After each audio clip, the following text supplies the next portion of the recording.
Você já ouviu falar no chemsex? Um sexo realizado por homens que fazem sexo com homens sob uso de drogas para intensificar o prazer e o tempo de relação? Então, se você já ouviu falar, se você tem interesse no assunto, é um praticante de chemsex ou conhece alguém que é praticante, não deixe de ver esse vídeo que vai ser muito útil. Sou o Dr. Lincoln César Andrade, médico psiquiatra especialista em sexualidade humana pela USP, atendendo para todo o Brasil online e brasileiros no exterior, atendo também presencialmente na cidade de Curitiba. E se você gosta de assuntos de saúde mental e sexologia, se inscreva nesse canal, clique na sineta para ativar as notificações e me acompanhe aqui toda semana.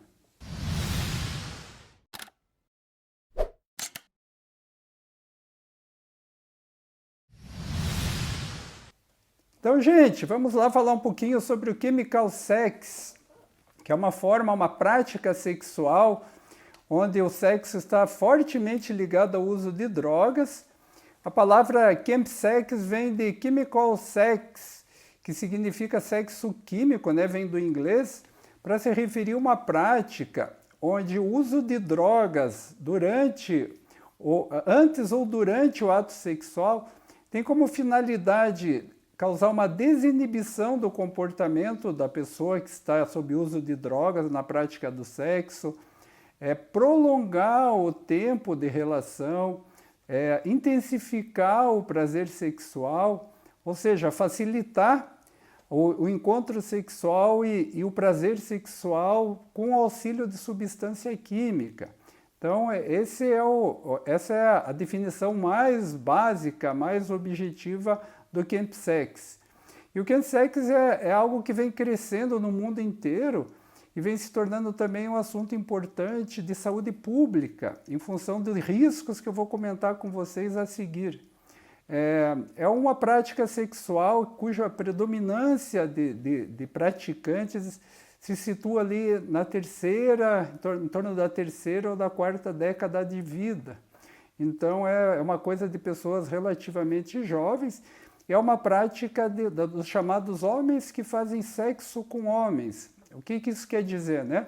Quer dizer que são pessoas, geralmente pessoas homossexuais ou bissexuais, que são conhecidos como homens que fazem sexo com homens, que são os praticantes do chemsex. O chemsex se iniciou no exterior, né? Se iniciou principalmente na Europa, teve um início lá em Londres, principalmente, e foi crescendo como uma prática que a gente vai explicar já na sequência para vocês. Desde já vou pedir licença para usar aqui algumas anotações, porque é um assunto que tem bastante detalhe, e eu não gostaria de esquecer detalhes importantes, também não gostaria de ficar aqui repetindo nada mecanicamente, como se estivesse lendo alguma coisa, tá?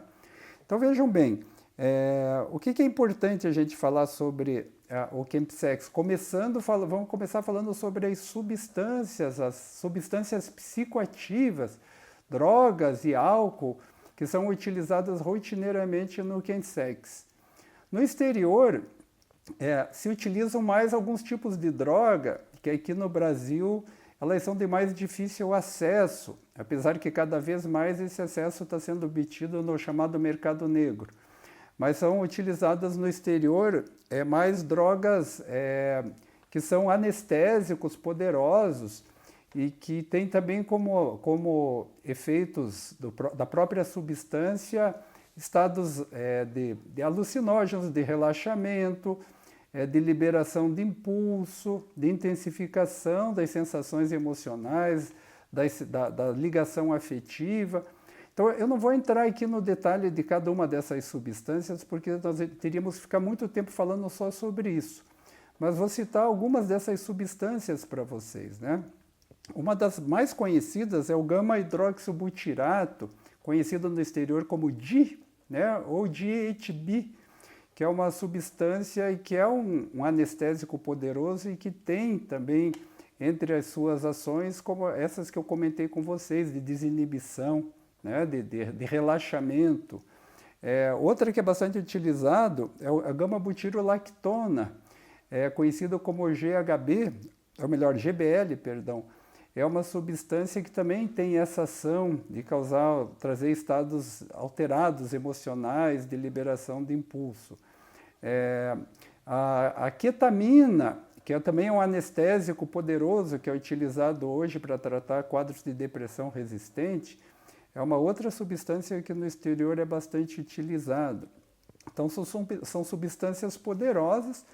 No nosso meio aqui são utilizadas mais as drogas que já mais conhecidas da população, como, por exemplo, a cocaína, né, as drogas sintéticas, né, a metanfetamina, conhecido como cristal, é utilizado a maconha, né, a cannabis é bastante utilizado. Então, LSD é utilizado. Então, aqui no nosso meio é mais frequente o uso desse tipo de drogas, mas não exclui aquelas que eu comentei há pouquinho, que são aquelas mais utilizadas no exterior. Então, essas drogas, é importante reforçar, elas têm muitos efeitos. E esses efeitos são buscados em função da possibilidade que tem de trazer um estado emocional e físico alterado e do comportamento para facilitar o contato e o prazer sexual. Então, o que elas fazem, né? Quais são os objetivos dessas substâncias, de uma maneira mais organizada para ficar mais claro? Então, o primeiro objetivo é diminuir a inibição do comportamento, porque essa população ela é uma população muito vítima de homofobia, do preconceito social. Então, as pessoas, muitas vezes, elas são inibidas, têm seu comportamento inibido pelo preconceito, elas são retraídas, às vezes têm baixa autoestima em função de tudo isso, precisam ter o sexo escondido das demais pessoas para não ser vítima de crítica e outros problemas sociais. Então, a desinibição seria a primeira função dessas substâncias.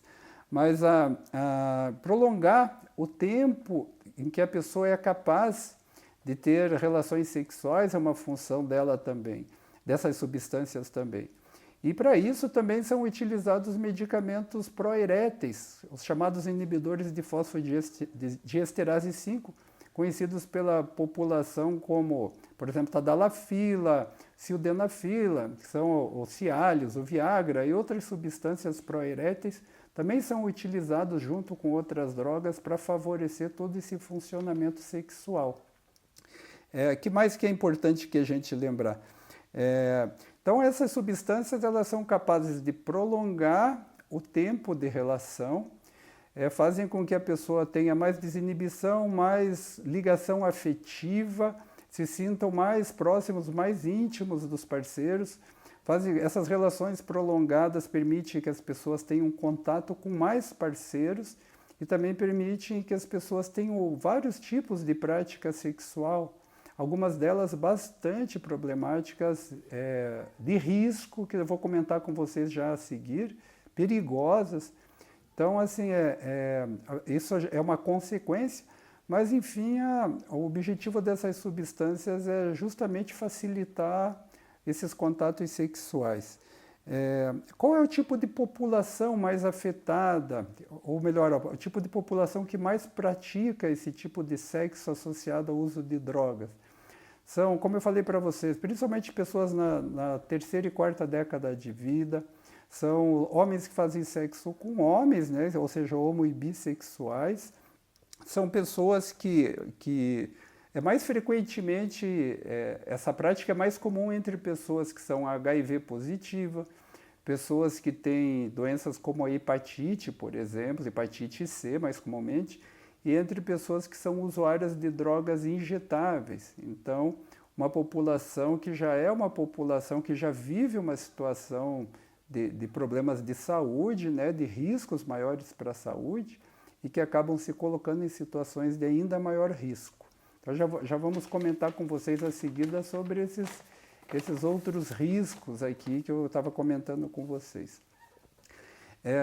O advento da tecnologia, o uso de aplicativos de encontro, facilitou muito essa prática do chemsex, E as redes sociais também, as plataformas de rede social, porque as pessoas se encontram mais por afinidade, buscam e encontram com mais facilidade os praticantes do Chemsex, se reúnem mais facilmente em grupos de praticantes. Então, as redes sociais fazem com que essas práticas sejam mais difundidas, mais conhecidas por outras pessoas que têm o perfil de usuários de drogas e sexo e fazendo com que essas pessoas desperte mais o interesse nessas pessoas. E a possibilidade da novidade que os aplicativos permitem, né? O contato com pessoas novas, desconhecidas, o que traz acrescenta a novidade no processo. Então são novas experiências, formação de grupos, tudo isso que os aplicativos permitem. Falar um pouquinho da origem dessa prática, né? A origem ela está muito ligada, como eu falei para vocês há pouco, na repressão sexual, na homofobia geral, na própria homofobia internalizada, que tem a da pessoa que é homossexual e não se aceita, e aí ela acaba na liberação que a droga produz, o álcool produz, a pessoa acaba conseguindo vencer suas próprias barreiras internas e liberar o seu comportamento, dar vazão aos seus impulsos sexuais. Busca de se sentir mais livre das inibições, busca de novas experiências e busca de conexões, né? Muitas pessoas que praticam Chemsex dizem que elas conseguem vencer sua baixa autoestima, às vezes sua depressão, seu desânimo, vencem várias barreiras através do uso de drogas associadas ao sexo. Aí vamos falar um pouquinho sobre os riscos que eu comentei com vocês, né? Eu estou procurando ser objetivo desse vídeo porque esse assunto é muito amplo, porque ele entra na interface entre a sexologia e as dependências químicas, então ele é muito amplo, então estou tentando ser objetivo. Então vou falar um pouquinho dos riscos para vocês, e são vários os riscos da prática do Chemsex. Então vamos lá, em primeiro lugar, como as pessoas que praticam o Chemsex estão sob o efeito de muitas substâncias, normalmente a pessoa está sob efeito de álcool, sob efeito de uma, às vezes de 2 ou até de 3 drogas diferentes. Então a pessoa, ela acaba frequentemente, ou quase que na totalidade, as pessoas não fazem uso de preservativo. E aí vem em primeiro lugar já o risco de infecções sexualmente transmissíveis e o HIV, né, a transmissão do HIV, já em primeiro lugar. Segundo lugar, risco de overdose de drogas, né? As pessoas estão usando ali mais de um tipo de droga, álcool, naquela situação, às vezes, de sexo, trocando de parceiro seguidamente, às vezes sexo grupal, e a pessoa acaba perdendo o controle dos impulsos e acaba, às vezes, fazendo overdose sem perceber. Então, o risco da overdose, o risco da crise convulsiva que a pessoa pode ter numa overdose, risco de AVC em função do uso dessas substâncias de uma maneira desordenada, mistura de substâncias, por exemplo, o uso de um vasodilatador, como é, por exemplo, a tadalafila, com outras substâncias que têm ação relaxante, produzindo, às vezes, uma queda de pressão muito acentuada, podendo causar um AVC isquêmico na pessoa, acidente vascular cerebral. Então, esse alguns dos riscos. Que mais? Aumento do risco da pessoa vir a se tornar uma compulsiva sexual em função da própria dependência de drogas, que já é um tipo de compulsão que pode puxar a compulsão sexual, né? A pessoa pode passar a se tornar um compulsivo sexual. E se tornando um compulsivo sexual sob uso de drogas e com liberação enorme de impulsos, a pessoa, se ela tiver uma tendência mais sádica, mais agressiva, ela pode se tornar até um abusador sexual. Então esses são alguns riscos.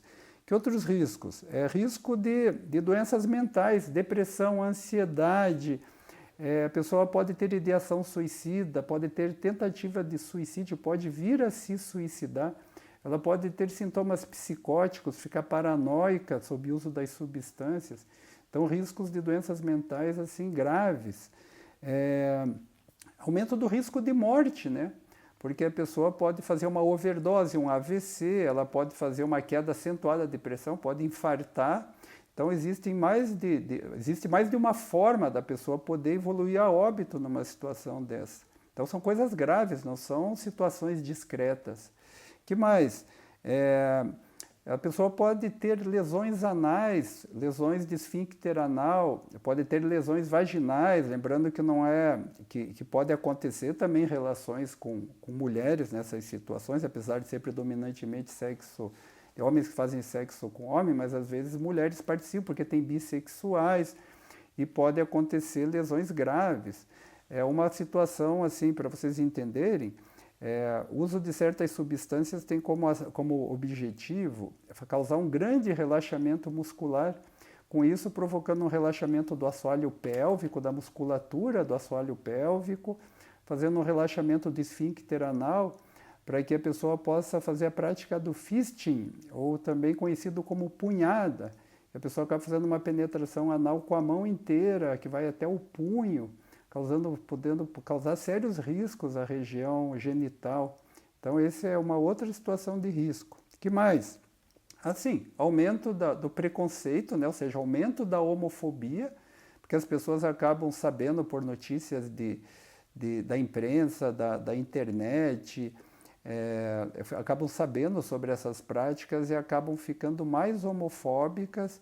A pessoa pode ficar também a sorofobia, né? Aquela fobia, o preconceito contra pessoas HIV positivo pode aumentar. E, obviamente, que o preconceito contra usuários de droga também. Então, tem mais esse efeito aí, que prejudicial, que acaba havendo um aumento dessa rejeição, dessa exclusão e da violência contra essa população, né? Que é uma população que precisa de ajuda e não de violência, não de rejeição. Quando a gente fala daí sobre o que fazer com essa situação, nós temos a questão, duas situações que se apresentam. Uma é a redução de danos, a outra é o tratamento propriamente dito. O que é a redução de danos? A redução de danos é, por exemplo, a pessoa fazer vacina contra a hepatite, a pessoa tentar evitar o número de drogas ou a quantidade de drogas, reduzir, né, o número de drogas ou a quantidade de drogas, reduzir a quantidade de álcool consumido, procurar fazer uso de preservativo, no caso de exposição, de sexo sem proteção, usar os esquemas de proteção pré ou pós-exposição, né? Então, são para evitar, né, por exemplo, a transmissão do HIV, apesar de que não evita a transmissão de outras doenças sexualmente transmissíveis. Então, existem algumas formas de fazer isso, né? Fazer a chamada redução de danos. Quando se trata de tratamento, aí o tratamento é sempre complexo, porque essa população ela é uma população, como eu falei já para vocês, já descrevi, que ou faz um uso abusivo de drogas e de álcool, ou já são dependentes de drogas ou álcool, ou já são compulsivos sexuais, ou tudo junto. E quando a gente precisa tratar um problema, a droga, a gente tem que tratar a compulsão junto. Quando a gente vai tratar a compulsão, tem que tratar o problema com drogas e álcool. O tratamento ideal é tudo junto, porque senão você trata uma coisa e a outra leva de volta o usuário para aquela condição.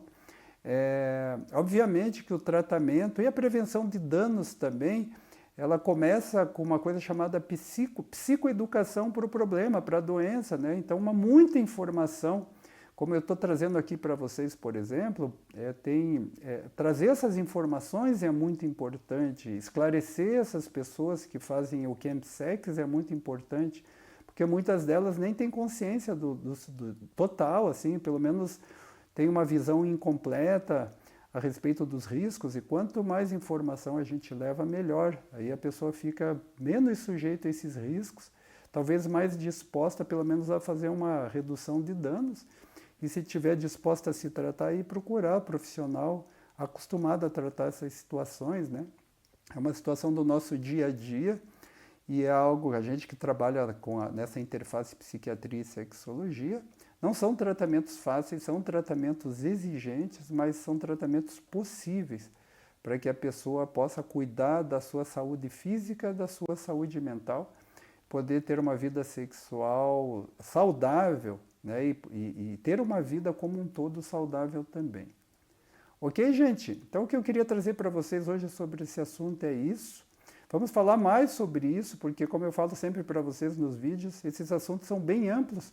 A gente traz algumas facetas desses quadros, mas elas têm várias. Todos esses quadros têm diferentes facetas, esses quadros que estão na interface da psiquiatria e da sexologia, e a gente vai trazendo sempre alguma informação nova que possa ser interessante.